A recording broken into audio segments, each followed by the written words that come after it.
Uy, damit ka rin ba na ayaw mong bitawan kahit mukha ng basahan? O damit na kaya mo lang nilalabhan ay malambot at magandang pamunasan? Pamunasan ng kamay.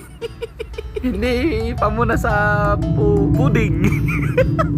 Kung ganon, gawin na lang natin yung aesthetic na towel. Ang towel na mapapawaw lahat ng makakakita. Sa sobrang angas, tinalo pa ang bench and bat. Promise.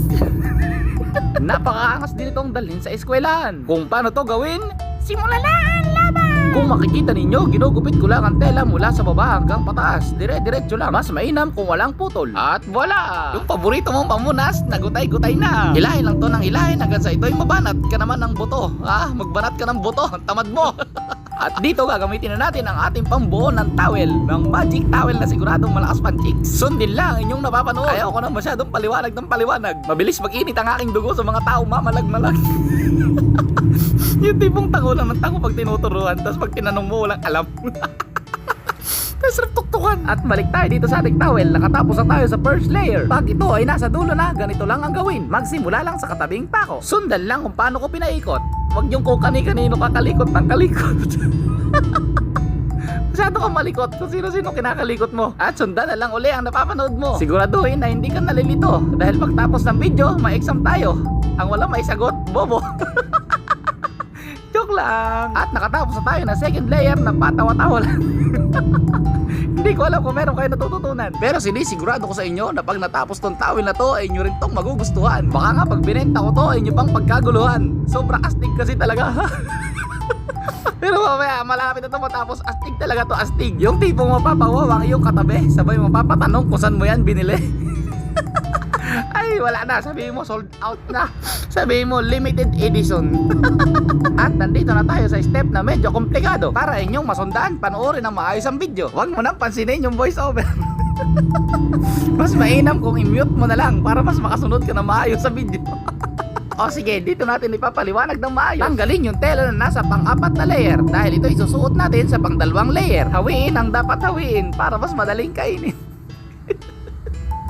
Hindi, joke lang. Kunin lang yung tela na nakabalagbag sa gitna at doon ipasok ang ika-apat na layer. Ulit-ulitin lang ang ganitong proseso. Hayaan mo lang na lagi kanyang niloloko.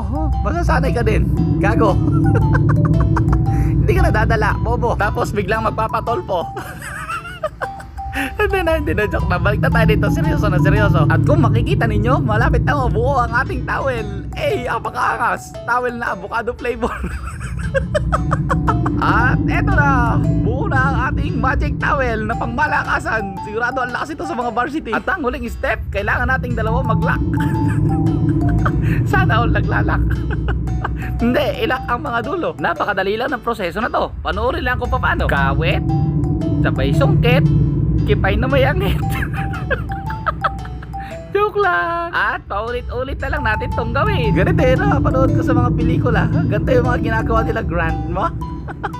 Ganito ba yun? At kapag nasa sulukan ka na, huwag mo kakalimutan tanggalin yung buhol. Huwag mo na rin tanongin kung bakit nilagyan pa ng buhol. Hindi ka marunong, ako lang marunong. Sumunod ka na lang kung bakit nilagyan ng buhol. Punyeta, hirap magpaliwanag.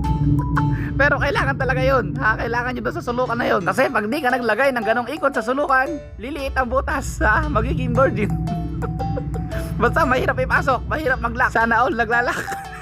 Basta sundan nyo na lang ang proseso. At ayan na, malapit na matapos ang ating napakaangas sa towel. PM nyo lang ako kapag nagustuhan nyo ang towel na to. Murang-mura na to sa 50. Napakaangas pa. Huwag mo na rin subukang tawaran dahil wala ka namang kasalanan. At doon sa mga magsasabi na kahit ibigay ko to sa kanila, hindi nila tatanggapin, fuck you. Hindi kasi kayo nakakaintindi ng passion, Passion ang tawag dyan. Mga wala kayong kapasyon-pasyon sa katawan. Aesthetic. Varsity yan, Tangina boy, pag ganito dala mo sa school, puking ina, sigurado boy. Lapitan ka ng chicks boy, ganyan Lalapitan sa mga chicks, Uy, humble.